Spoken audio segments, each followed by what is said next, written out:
another expert interview. My name is John Golden, and today I am delighted to be joined by Maribeth Kuzmeski. Hey, Maribeth, how are you? I'm great. How are you? Excellent. And Maribeth is from Red Zone Marketing and an expert in marketing. And what we wanted to talk about today was that subject of sales and marketing alignment. Obviously you've had a lot of experience working with companies and working in the marketing space. How can sales and marketing finally get over that alignment hump that seems to elude so many organizations? Well, I actually think, I'm a marketing professional, but most of the work that we do is with salespeople. Right. And I think that if marketing people were compensated based on sales, that everything would be different. And today, marketing people most of the time are compensated based on the work they produce.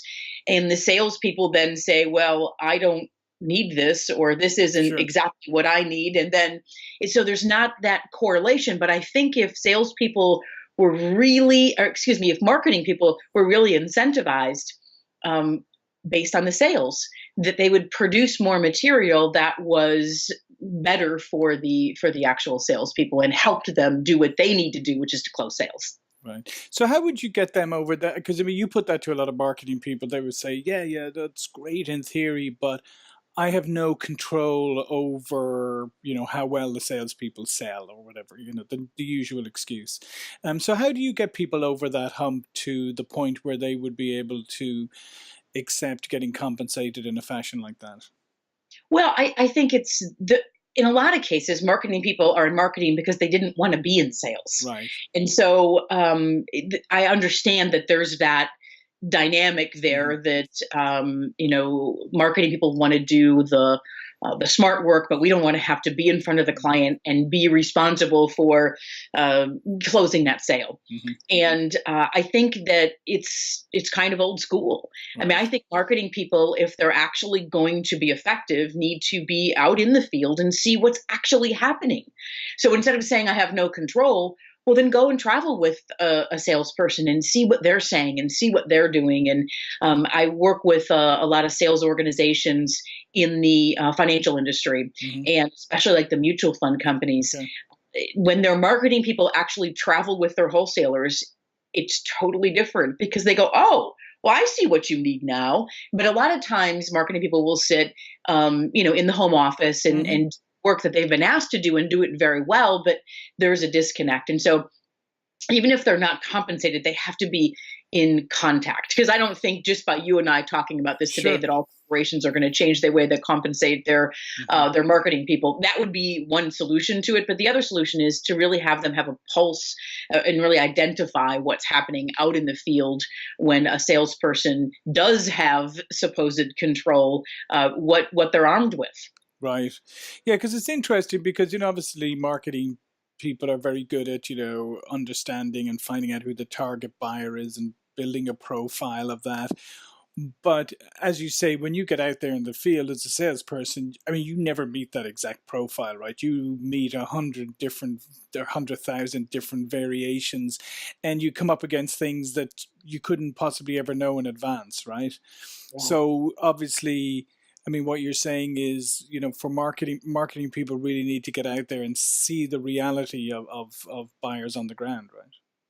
Yeah, absolutely. I just think it's just so critical because marketing people can put together creative ads and we can put together creative messaging, but unless it's actually working wherever that sale's being made. So it could be with a salesperson, it could be at a point of sale, wherever it is, if it's not working, then we have some issues. Now, so for instance, when marketing people are responsible for a product, there's not anyone necessarily selling that product. It's point of sale, it's at a grocery store, it's something like that. And then they do have some skin in the game as it relates to, is this product selling or is it not selling? And I think it's got to be the same idea when you're working with a salesperson where the point of sale happens. And do you think also that there's a little bit of maybe resistance on the part of marketing to the fact that, buyer behavior has been changing over the last number of years and they now have more touch points than ever with an organization.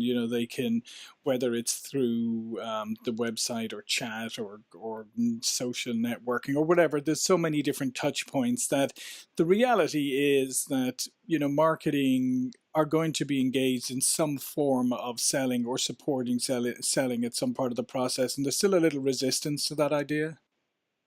Yeah, absolutely. I remember when I was in my MBA program and I was focusing on marketing, and my husband was in sales. Hmm. And he said to me, "Well, ultimately, what you're going to be doing is supporting what I do in sales." I'm like, "Well, no, I'm not going to be doing that. I'm doing marketing." And then as I realized, and certainly it didn't take me too long, and certainly now as a consultant that is responsible for, if we've got a client that wants to improve sales and they don't improve sales, we're we don't get hired again, or whatever the case is in terms of the contract. But we absolutely, marketing people absolutely support sales. It is the one thing that we do, because if sales don't happen, then you've got to look not only at the salespeople, and that's a common thing. Well, the Sure. salespeople must not be any good. But it's more so looking at the marketing people as well and saying, what are they delivering to the salespeople to make their jobs easier? Our job as marketing people should be to make the jobs of salespeople easier. Right.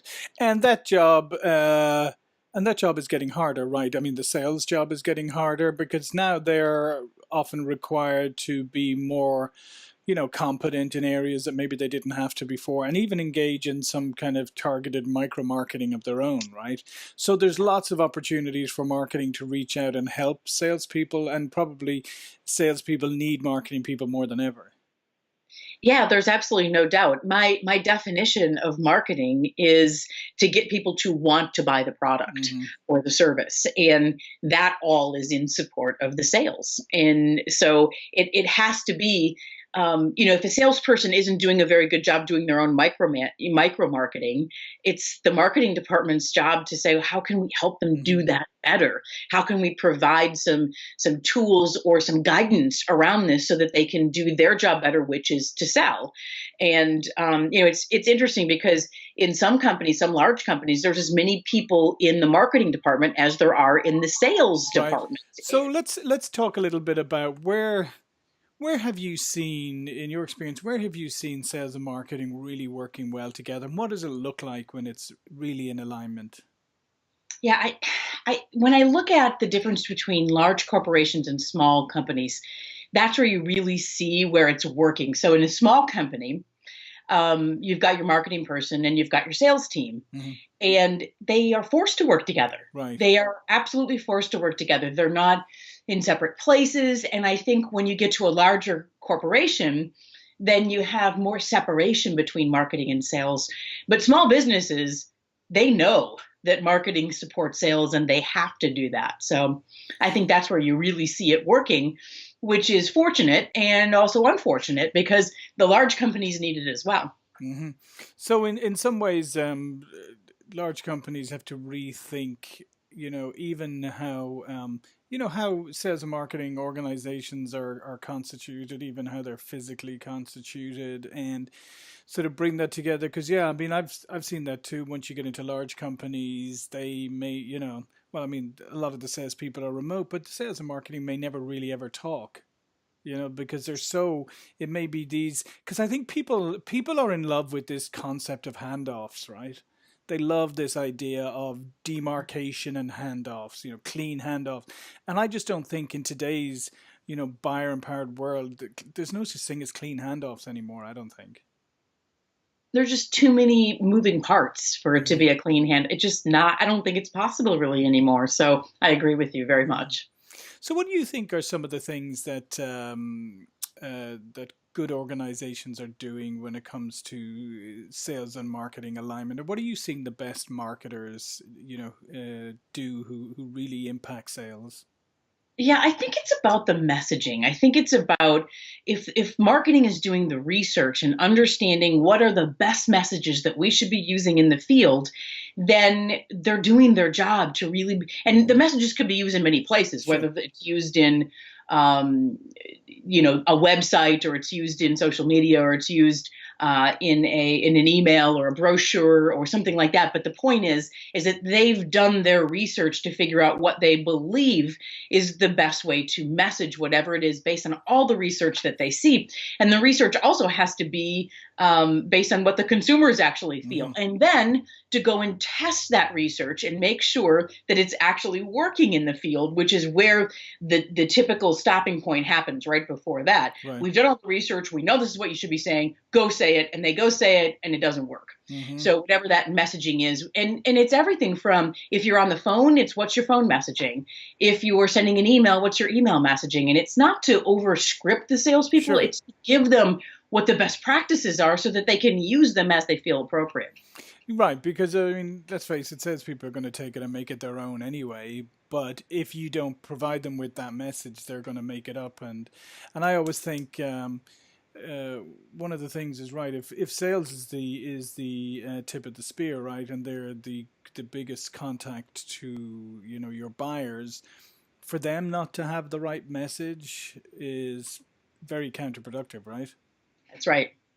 Yep, absolutely. Yeah. So where have you seen maybe salespeople who have embraced marketing in a more robust fashion and what it's done to help them? Well, I mean, I think that again, in small businesses, Mm-hmm. they need marketing. Salespeople need marketing, and so they have absolutely embraced it. But I think in the large companies, like we talked about before, it's I don't need this stuff they're giving me because I'm going to figure out my own way of what's Right. actually going to work out in the field. And but again, in small companies, you need to rely on one another. And if we started to think about it in that way, I really need to rely on all of the intellectual capital Mm-hmm. the marketing department has, that it would be a lot better. But it's not always, it's not always that way. So. So, what do you see as any changes on the horizon for marketing? We've been going through a lot of just like in sales, like different approaches to sales. There's been a lot of different approaches to marketing. We've had like inbound marketing. We've had account based marketing. I mean, we've all these different trends. Where do you see the future going? Well, I think content marketing is critical. I Mm-hmm. think what happens when the salesperson is not there is really, really critical. How do we get people to want to buy this product, to want to do business with this company? And content marketing, I think, and that includes inbound marketing and all those other things, but it's really got to be about what messages we're putting out in the space and attracting people to the company and attracting people, getting them to want to do business with this company. Salespeople love when they get leads, right? Mm-hmm. Sure. Marketing can provide more leads, and that's another way of judging the marketing. Now, there's the common, well, I gave you a bunch of leads, you didn't close them. Mm-hmm. Well, maybe they were the wrong leads, or maybe they don't have the right messaging to close those. And so it's kind of figuring all of that out. But content marketing should generate leads, that Right. inbound marketing, the things we put up on social media, the articles we write, the press releases, the things in the media, all of those kinds of things should really be in support of sales. And we should be able to see that direct correlation. So it's not about clicks. A Right. lot of marketing people will go, we got a lot of clicks on that. Well, Mm-hmm. that's great. But are we generating more sales? And Yeah. maybe we can't align it directly, but we've got to be able to, again, be in support of sales. Yeah, absolutely. And I mean, and it's all about quality rather than numbers at the end of the day. I mean, if you're attracting lots of people but they're not your target buyer, that's great, but it's not really helping you, is it? Nope. Nope, it Yeah. is not. Yeah. All right, listen, we're bumping up against the end of the time. What I wanted to do was give you a few moments to tell people more about yourself, your company, what you do, and how they can contact you. Yeah, well, thank you. So my company is Red Zone Marketing, and we have a staff of writers and designers that do marketing related things. What we mostly specialize in is doing the messaging side of it. So what is the value proposition? What makes you unique? What is your competitive advantage? And we do a lot of work in that particular space. And we work with a lot of individuals that have non-differentiated products. So we're not helping them differentiate their product. We're helping them differentiate the benefits and Mm-hmm. differentiate themselves and differentiate the culture of the company. So for instance, we work in a lot of financial services companies. Well, they're all selling the same stuff, Sure. it's how it's positioned and how what their process is and how we relay that in a marketing way. So we do a lot of messaging, and our whole goal is to support sales in that we only work with companies that want to get better at their business development. So, and most of the time our work there is helping them message, Excellent. whether it's writing collateral or whatever. But redzonemarketing.com is our website, and you can go there, and there's lots of free stuff that you can get, videos and other things. Excellent. Well, thanks again, Maribeth. My name is John Golden, SalesPOP Online Sales Magazine and Pipeline SCRM, and I'll see you all for another expert interview very soon. Bye now.